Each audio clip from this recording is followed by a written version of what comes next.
আমরা জুলাই যোদ্ধার কেন্দ্রীয় নির্বাহী কমিটি ৯ উপদেষ্টা ও ১১৩ সদস্য বিশিষ্ট ঢাকা জেলার আহ্বায়ক কমিটি ঘোষণা করেছে।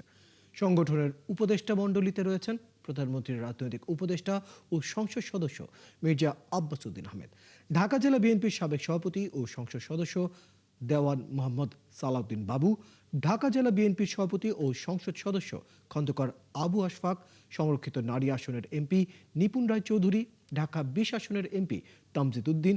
এছাড়া কমিটিতে আরও রয়েছেন মাদারীপুর জেলা বিএনপির সাবেক সহসভাপতি জামাল মোল্লা, বিএনপির সাবেক মহাসচিব খন্দকার দেলোয়ার ছেলে খন্দকার আক্তার, ৭১ টেলিভিশনের সিওও এবং head of news Shafiq Ahmed এবং বৈশাখী টেলিভিশনের head of news ABM Ziaur Kabir Suman.